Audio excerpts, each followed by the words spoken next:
लगी, हे ऋषिराज, कृपया करके चंद्रमुखी का संपूर्ण वृत्तांत मुझे भी बतलावें, मैं भी इस व्रत को छूट करूंगी। लोमस ने कहा, हे देव, के अयोध्या के राजा नहुष की पत्नी चंद्रमुखी अत्यंत सुंदर थी। उनके नगर में विष्णुगुप्त नाम का एक ब्राह्मण रहता था। उसकी पत्नी भद्रमुखी थी, जिसका भी अत्यंत रूपमती एवं सुंदरी थी। रानी और भद्रमुखी में बहुत ही ज्यादा प्रेम था। एक दिन वे दोनों सरयू नदी में स्नान करने गईं। वहां उन्होंने देखा कि बहुत सारी स्त्रियां सरयू नदी में स्नान करके निर्मल वस्त्र पहनकर एक मंडप में शंकर एवं पार्वती की मूर्ति बना करके पूजा कर रही थी। रानी और ब्राह्मणी ने यह देखकर उन स्त्रियों से पूछा कि बहनों, तुम ये किस देवता के कारण किस कारण पूजा कर रही हो? यह सुनकर स्त्रियों ने कहा, हम संतान सपने का व्रत कर रहे हैं और हमने शिव पार्वती का पूजन चंदन करके 16 विधि से यह विधि को इसी पुनीत का व्रत धारण किया है। यह सुनकर रानी और ब्राह्मणी ने मन ही मन में यह व्रत करने का संकल्प किया और घर वापस आ गई। भद्रमुखी ब्राह्मणी जो थी इस व्रत को नियम पूर्वक करती, किंतु रानी चंद्रमुखी राजमती कर कभी करती, कभी भूल जाती और कभी ना करती। कुछ समय पश्चात दोनों मर गईं और दूसरे जन्म में रानी ने बंदरिया और ब्राह्मणी ने मुर्गी की योनि पाई। परंतु ब्राह्मणी मुर्गी की योनि में भी कुछ ना भूली और भगवान शंकर तथा पार्वती का ध्यान करती रही। इधर रानी बंदरिया की योनि में सब कुछ भूल गई। थोड़े समय बाद दोनों ने इस देह को त्याग दिया। अब इनका तीसरा जन्म मनुष्य योनि में हुआ। उस ब्राह्मणी ने एक ब्राह्मण कन्या की उसके सामने अत्यंत सुंदर लगती थी। कामदेव की पत्नी भी उसके सम्मुख आने में लजाती थी। उसके अत्यंत सुंदर सर्वगुण संपन्न चंद्रमा के समान धर्मनिष्ठ, कर्म से सुशील और स्वभाव वाले 8 पुत्र उत्पन्न हुए। यह सब शिव जी के व्रत का पुण्य फल तो दूसरी ओर शिवजी की रानी के गर्भ में कोई पुत्र नहीं हुआ।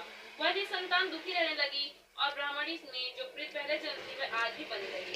रानी जब वृद्धावस्था को प्राप्त होने लगी तब उसे गूंगा, बहरा, बुद्धिहीन, अल्पायु वाला पुत्र हुआ, जो 9 वर्ष की अवस्था में क्षण भंगुर संसार को छोड़कर चला गया। अब तो रानी पुत्र शोक में अत्यंत दुखी और व्याकुल रहने लगी। देवयोग से भूषण देवी ब्राह्मणी रानी के यहाँ अपने दुख भोगना पड़ा।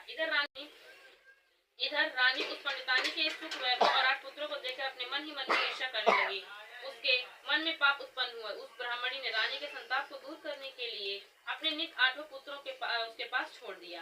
रानी ने पाप में वशीभूत होकर उस ब्राह्मण के पुत्रों को हत्या करने का विचार आया। उसने लड्डू में विष मिला करके उनको भोजन करा दिया, परंतु भगवान शंकर की कृपा से एक बालक की मृत्यु नहीं हुई। यह देखकर रानी अत्यंत दुखी और आश्चर्यचकित हो गई। इस प्रकार इस रहस्य का पता लगाने के लिए उसने मन ही मन में ठान लिया।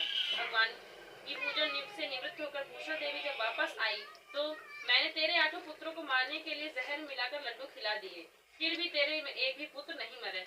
तूने कौन सा ऐसे दान पुण्य व्रत किए जिसके कारण तू यह नित्य सौभाग्य भोग रही है और तू नित्य सुख भोग रही है? तेरा बड़ा सौभाग्य होगा, इसका तू मुझे भेद बतला। रानी के ऐसे दीन वचन सुनकर भूषण देवी ने ब्राह्मणी ने कहने लगी, सुनो, मैं तुमको 3 जन्म का हाल सुनाती हूँ, जिसे ध्यान पूर्वक सुनना।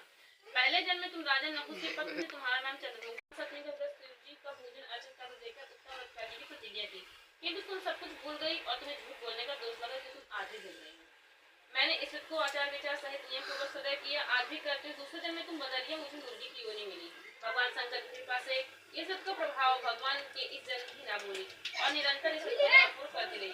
तुम भी अपने बंदरिया के रूप में सब कुछ भूल गई। मैं समझती हूँ कि तुम्हारे ऊपर जो भी संकट है उसका एकमात्र यही कारण है और दूसरा कोई नहीं। इसलिए मैं कहती हूँ तुम अब संतान सप्तमी का व्रत उपवास करो, जिसे तुम्हारा संकट का व्रत किया, जिसके प्रभाव से रानी को संतान सुख प्राप्त हुआ, संपूर्ण सुख का व्रत किया। भगवान शंकर के व्रत का ऐसा प्रभाव था कि प्रत्यक्ष मनुष्य भी अपने मत पर अग्रसर हो जाता है और अत्यंत ऐश्वर्य होकर मोक्ष पाता है। लोमस ऋषि ने कहा कि हे देवकी, इसलिए मैं तुमसे भी कहता हूँ कि तुम